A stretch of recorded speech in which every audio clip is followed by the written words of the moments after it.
नमस्कार दोस्तों। उम्मीद करता हूँ सभी लोग स्वस्थ होंगे, ठीक से होंगे, मंगलमय होंगे। आज के वीडियो में मैं आपसे बात करने वाला हूँ एक 2 दिवसीय सेमिनार के विषय में।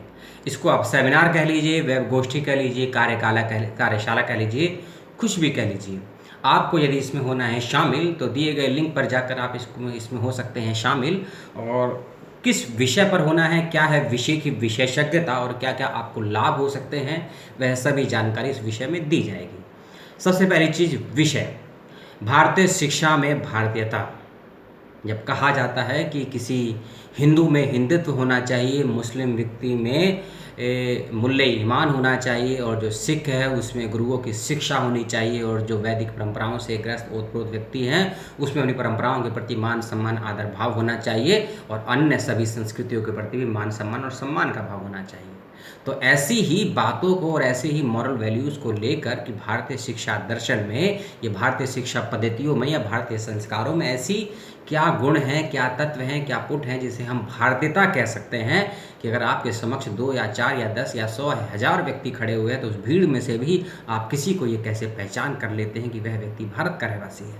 यानी कि भारत के अंदर और भारतीयों में क्या ऐसे मूल तत्व हैं, क्या ऐसे मूल गुण हैं, क्या ऐसे मूल दृष्टिकोण हैं जिसकी पहचान से हम किसी व्यक्ति को भारतीय कह सकते हैं, किसी को हम पाकिस्तानी कह सकते हैं, किसी को अमेरिकन कह सकते हैं, किसी को नेपाली कह सकते हैं। यानी कि हर मुल्क के लोगों की भिन्न भिन्न पहचानें होती हैं, और ये पहचानें उनकी भाषाओं के आधार पे हो सकती हैं, उनके कल्चर के आधार पे हो सकती है, उनकी भूषा के आधार पे हो सकती है, और अनजाने, अनकही, अनछुए पहलुओं को लेकर भी उनकी भारतीयता की पहचान हो सकती है, या कहीं उनके अस्तित्व की पहचान हो सकती है। तो इन्हीं सभी बातों को लेकर और इन्हीं सभी बातों पर अपने दृष्टिकोण और अपने अनुभवों को लेकर एक संस्था है जिसका नाम है प्रज्ञानम इंडिका। जी हाँ, आप फेसबुक पर गूगल पर सर्च करेंगे आपको संस्था मिल जाएगी। प्रज्ञानम इंडिका नामक संस्था एक 2 दिवसीय राष्ट्रीय वेब गोष्ठी, वेब कार्यशाला, वेब सेमिनार आयोजित करवा रही है।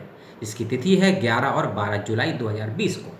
आज आप वीडियो देख रहे हैं 7 जुलाई है, तो लगभग 3 दिनों के बाद लगभग 11 और 12 जुलाई को आप इसके अंदर हो सकते हैं शामिल।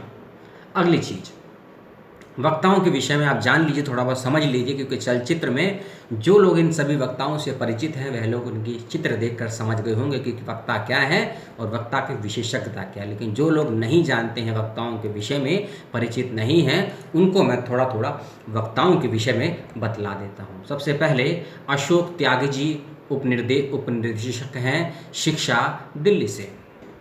शिक्षा यानी कि एक ऐसा विषय जिसको समझना और समझने के बाद दूसरे को समझाना आज के समय में बहुत बड़ी चुनौती बन गया है। क्योंकि ये चुनौती इसीलिए बन गया है कि हमारी शिक्षा और हमारे शैक्षणिक संस्थानों की जो स्वायत्तता है और जो उनकी महत्ता है वह सवालों के दायरे में आ गई है। और जब देश की शिक्षा व्यवस्था सवालों के दायरे में आती है तो बेहतरीन अवसर होता है यह शिक्षकों के लिए, अध्यापकों के लिए, टीचरों के लिए कि अपने ऊपर उठ रहे सवालों के जवाब दें और अपनी पहचान के लिए लोगों के समक्ष आएँ, लोगों के साथ, लोगों के बीच में, लोगों के साथ संवाद करें, अपने ऊपर लगाए गए आरोपों का खंडन करें। क्योंकि जिस देश की शिक्षा व्यवस्था में कमियां होती हैं तो उस देश का समझ लीजिए आप किसी भी प्रकार से डेवलपमेंट नहीं कर सकते हैं, ना ही सांस्कृतिक, ना ही आर्थिक, ना ही राजनीतिक, ना ही धार्मिक, ना ही वैज्ञानिक और ना ही संवैधानिक। इसलिए शिक्षा व्यवस्था को मजबूत करना बेहद ज़रूरी होता है। तो इस विषयों को लेकर अशोक त्यागी जी अपने वक्तव्य को रखेंगे। शिक्षा जगत से एक और वक्ता हैं, इसके अंदर आपने नाम भी सुना होगा, जो लोग एजुकेशन से संबंधित हैं, बीएड करते हैं, एमएड करते हैं, एजुकेशन से एमफिल पीएचडी करते हैं, वह लोग इस नाम से बेहद परिचित हैं। प्रोफेसर जगमोहन सिंह राजपूत। जी हाँ, जगमोहन सिंह राजपूत एनसीईआरटी से भी संबंध रहा है, एनसीएफ से भी संबंध रहा है, और प्रमुख शिक्षाविद हैं, पूर्व निर्देशक रह चुके हैं एनसीईआरटी के। कई बार मैं राजपूत सर को सुन चुका हूँ, प्रत्यक्ष भी सुना है, वीडियो के माध्यम से सुना है और लाइव भी सुना है।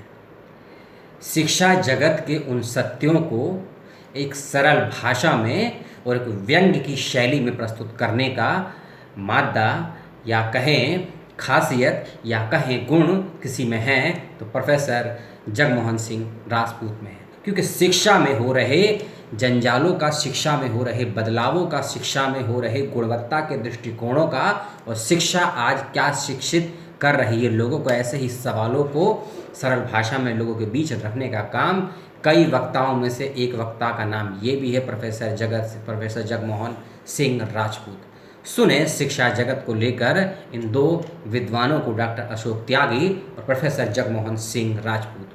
अगले वक्ता हैं इसमें शिक्षा विभाग दिल्ली विश्वविद्यालय से संबंध रखते हैं प्रोफेसर पंकज अरोड़ा जी। जी हाँ, कि दिल्ली विश्वविद्यालय ही नहीं बल्कि भारत के विश्वविद्यालयों की क्या स्थितियां हैं, और उस स्थिति में शिक्षा के माध्यम से लोगों में किन चीज़ों का विकास हो रहा है, किन चीज़ों का प्रचार प्रसार हो रहा है, और क्या हमारी शिक्षा प्रणाली हमारे अंदर मानवता का यानी कि ह्यूमैनिटी का भाव बोध पैदा कर रही है या नहीं, मॉरल वैल्यू हम लोगों अंदर कितनी डेवलप हो रही है शिक्षा के माध्यम से, उसकी भी बात करी जाएगी प्रोफेसर पंकज अरोड़ा जी के माध्यम से। और साथ ही साथ एकेडमिक जगत में शिक्षा और भारतीयता में क्या द्वंद्व चल रहा है, उसकी भी बात सुनने समझने को मिलेगी आपको प्रोफेसर अशोक अरोड़ा जी के माध्यम से।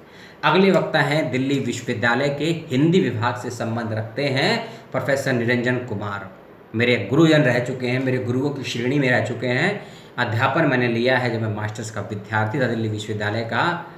संस्कृति, सभ्यता और ग्रामीण परिवेशों की सभ्यता संस्कृति में क्या शैक्षिक वैल्यूज़ हैं, क्या उनके मूल्यबोध को जानने के लिए, और यदि किसी सभ्यता, संस्कृति या शिक्षा में कुछ मूल्यबोधों का अभाव है तो किन कारणों को पहचान के और उन कारणों का विनाश किस प्रकार से नष्ट कर सकते हैं, और इन बारीकियों को समझने के दृष्टिकोण से प्रोफेसर निरंजन कुमार जी का व्याख्यान आपके लिए बेहद इंपॉर्टेंट होने वाला है।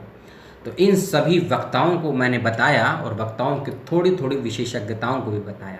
और प्रज्ञानम इंडिका संस्था के द्वारा आयोजित इस 2 दिवसीय राष्ट्रीय कार्यशाला में, राष्ट्रीय सेमिनार में, राष्ट्रीय वेब गोष्ठी में आप सभी हों शामिल। मैं कई नामों से इस कार्यक्रम को इसलिए पहुंचा रहा हूं क्योंकि एक संवाद का कार्यक्रम है। कई लोग सेमिनार समझेंगे, कई गोष्ठी समझेंगे, कई चर्चा समझेंगे, क्योंकि ये 1 to 1 संवाद होगा, क्योंकि आप भी सवाल कर सकते हैं, आपके सवालों को चयन भी किया जाएगा और जवाब भी दिया जाएगा। तो 2 दिवसीय होने वाले इस सम्मेलन में सभी हों शामिल, जो कि 11 और 12 जुलाई को हो रहा है, और सुबह 10:30 बजे से चालू होगा कार्यक्रम। जी हाँ, सुबह 10:30 बजे से चालू होगा, इस बात का ध्यान रखिएगा। डिस्क्रिप्शन बॉक्स में मैंने ज़रूरी लिंक आपको दे दिए गए हैं। कोई समस्या होने पर मैंने ज़रूरी कुछ फ़ोन नंबर भी दिए हैं, वहाँ से संपर्क कर सकते हैं। वीडियो में दी गई सूचना को लेकर कोई सवाल जवाब हो तो मुझसे करिएगा। मेरी किसी वीडियो को लेकर, मेरी किसी सूचना को लेकर आपको कुछ सवाल जवाब करना हो तो वो करिएगा। किसी और विषय की जानकारी चाहते हैं तो वो मुझे बताइएगा, मैं उसकी सूचनाएं आप तक सही समय पर पहुंचाने का पूरा प्रयास करूंगा। वीडियो को आपने देखा, बहुत बहुत धन्यवाद आप लोगों का। जो भी मेरी कमी रही हो मुझे ज़रूर से ज़रूर बताएं। मेरी कमियां आप बताएंगे तो मैं अच्छे वीडियो, अच्छे कंटेंट के साथ आपके समक्ष लेकर आ पाऊँगा, और कुछ मिनटों के बाद एक और नया वीडियो आपके समक्ष होगा, उसका करें वेट। और आज ही मैंने एक वीडियो और डाला है वैदिक मैथमेटिक्स को लेकर, उस वीडियो का लिंक मैं ज़रूर दूंगा डिस्क्रिप्शन बॉक्स में। उस वीडियो को ज़रूर देखिएगा। देखने के बाद डिस्क्रिप्शन में दी गई लिंक पर कर दीजिएगा रजिस्ट्रेशन। 8 जुलाई है उसकी भी लास्ट डेट। वह भी भारतीय शिक्षा के एक महत्वपूर्ण हिस्से वैदिक मैथमेटिक्स को लेकर है। 4 दिवसीय कार्यशाला है, उसको भी करें अटेंड। इस वीडियो पर दें अपनी प्रतिक्रिया, चैनल पर अपनी प्रतिक्रिया दें, मुझ पर अपनी प्रतिक्रिया दें। किसी और विषय पर चाहते हैं सूचना ज़रूर लिखें। और एक रिक्वेस्ट, छोटी सी गाइडलाइंस जारी हो चुकी है, यूजीसी ने भी और एमएचआरडी ने भी दे दिया है कि परीक्षाएं किसकी होंगी, किस प्रकार से होंगी। डिटेल में वीडियो बनाऊंगा, थोड़ा वेट करिए। सूचना आ गई है, सूचनाओं को रीडिंग कर रहा हूं। रीडिंग करने के बाद आपको वीडियो मिलेगा, हिंदी में मिलेगा। धन्यवाद। जय हिंद, जय भारत।